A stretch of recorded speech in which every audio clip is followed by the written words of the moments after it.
आज के वीडियो में हम लोग कक्षा 7 विज्ञान के 7वें अध्याय जंतु और पादप में परिवहन इसके प्रश्न उत्तरों को देखने वाले हैं। चलिए पहला प्रश्न है कि मिलान करने के लिए हम लोग मिलान कर लेते हैं। तो रंध्र रंध्र का मिलान कर देंगे हम लोग वाष्पोत्सर्जन के साथ। जाइलम जाइलम का मिलान करेंगे जल का परिवहन। और आपका मूल रोम हो जाएगा आप लोगों का जल का अवशोषण। और फ्लोएम फ्लोएम का हो जाएगा भोजन का परिवहन। और क्लोरोप्लास्ट का मिला के करेंगे कार्बोहाइड्रेट का संश्लेषण। 2 नंबर में है रिक्त स्थानों को भरें।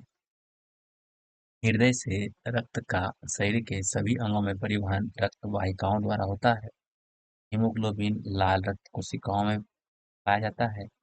धमनियां और शिराएं कोशिका के जाल द्वारा जुड़ी हुई है। हृदय का लयबद्ध विस्तार और संकुचन नब्ज कहलाता है। मानव शरीर का प्रमुख उत्सर्जित उत्पाद मूत्र है और पसीने में जल और लवण होता है। वृक्क अपशिष्ट पदार्थों को द्रव के रूप में बाहर निकालते हैं जिसे हम मूत्र कहते हैं। वृक्षों की बहुत अधिक ऊंचाई तक जल पहुंचाने के कार्य को वाष्पोत्सर्जन द्वारा उत्पन्न चूषण अभिकर्षण बल सहायता करता है। अब सही विकल्प का चयन करना है तो जल का परिवहन जाइलम के द्वारा होता है। मूल द्वारा जल के अवशोषण दर को बढ़ाया जाता है उन्हें पंखे के नीचे रखकर। पादपों और जंतु चौथा प्रश्न है पादपों और जंतुओं में पदार्थों का परिवहन क्यों आवश्यक है, समझाइए। इसका उत्तर देखने से पहले आप लोग चैनल को सब्सक्राइब जरूर कर लीजिएगा ताकि आपको अगर नई वीडियो डालें तो उसका नोटिफिकेशन मिले।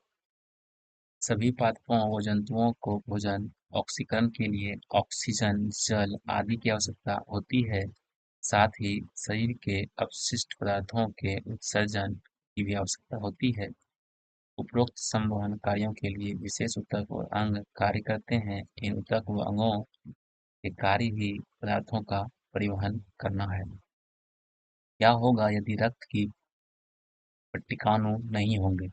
रक्त में पाए जाने वाले पट्टिकाणु शरीर की रक्षक हैं। जब कोई रोगाणु शरीर में प्रवेश करता है तब ये रुधिर कणिकाएं उन पर हमला बोलकर उन्हें नष्ट कर देती है और हमारे शरीर को कोई रोग नहीं होता। अतः इन कणिकाओं का कार्य ऐसे सैनिक के समान है।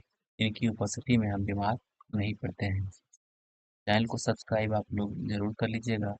चलिए छठा प्रश्न देखते हैं कि रंध्र क्या है। रंध्र के 2 कार्य बताएं। रंध्र या स्टोमाटा पौधों के पत्तियों में पाई जाने वाली उन सूक्ष्म संरचनाओं को कहते हैं जो गैसों का आदान प्रदान करते हैं। यह रंध्री तंत्र एक खुला स्थान अथवा रंध्र 2 अधिक चर्मरक्षक कोशिकाओं और अनेक सहायक कोशिकाओं से घिरा होता है। रंध्रों के बंद होने और खुलने की प्रक्रिया को गार्ड सेल द्वारा नियंत्रित होती है। इसका कार्य क्या है? तो रंध्र ऑक्सीजन व कार्बन डाइऑक्साइड का आदान प्रदान करता है। रंध्र वाष्पोत्सर्जन में सहायक होता है। क्या वाष्पोत्सर्जन पादपों में कोई उपयोगी कार्य करता है? उत्तर लिखेंगे पौधे की पत्तियां निरंतर वाष्पोत्सर्जन करती रहती है जिससे अतिरिक्त पानी को बाहर फेंक दिया जाता है। पानी की इस हानि की आपूर्ति जड़ से जल परिवहन द्वारा होती है। पत्तियों में वाष्पोत्सर्जन से पौधों के अंदर कर्षण यानी कि खिंचाव उत्पन्न होता है जिसके द्वारा जल पौधे के शीर्ष तक पहुंच जाता है और पौधे की पत्तियों में जल व खनिज की आपूर्ति होती रहती है। इसके बाद है रक्त के घटक बताइए। रक्त घटक हो जाएगा आपका प्लाज्मा और रक्त कोशिकाएं जिसको रक्त कणिकाएं भी कहते हैं। तो रक्त कणिकाएं 3 प्रकार की होती है। लाल रक्त कणिकाएं जिसको हम लोग आरबीसी कहते हैं, है ना। और श्वेत रक्त कणिकाएं जिसे इंग्लिश में डब्ल्यूबीसी कहते हैं। और पट्टिकाणु जिसे प्लेटलेट्स भी कह सकते हैं, प्लेटलेट्स ही कहते हैं। हाँ। शरीर के सभी अंगों में रक्त की आवश्यकता क्यों होती है? तो रक्त शरीर के सभी अंगों को अवशोषित भोजन व ऑक्सीजन पहुंचाने का कार्य करता है। साथ ही रक्त उन अंगों से अपशिष्ट पदार्थ एकत्रित कर बाहर निकालने का कार्य करता है। रक्त शरीर के सभी अंगों को होने वाली बीमारियों से भी बचाकर रक्षक की भूमिका अदा करता है। 10वां प्रश्न है कि लाल रक्त रक्त लाल रंग क्यों दिखाई देता है?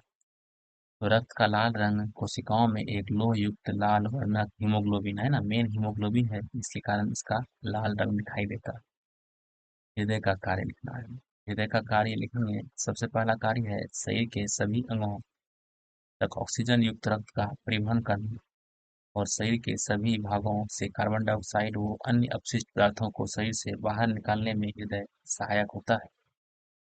शरीर द्वारा अपशिष्ट पदार्थों का उत्सर्जित करना क्यों आवश्यक? तो जब शरीर में विभिन्न कोशिकाएं अपना कार्य करती है तो कुछ पदार्थ अपशिष्ट के रूप में निर्मुक्त होते हैं या फिर कह सकते हैं मुक्त होते हैं। प्रायः ये पदार्थ विषाक्त होते हैं, इसीलिए इन पदार्थों को शरीर से बाहर निकालना आवश्यक हो जाता है, वरना इन पदार्थों से शरीर को कुछ भी हानि होना संभावित हो सकता है, यानी इससे शरीर को हानि हो सकता है। मानव उत्सर्जन तंत्र वृक्क का चित्र बनाकर उसके विभिन्न भागों को नामांकित करना है। चलिए आप लोग चित्र को यहाँ देख लीजिए और इसको आप लोग बना लीजिएगा। और यहाँ आपका सारा प्रश्न उत्तर समाप्त हो गया। आप लोग चैनल को सब्सक्राइब करना नहीं भूलिएगा। धन्यवाद।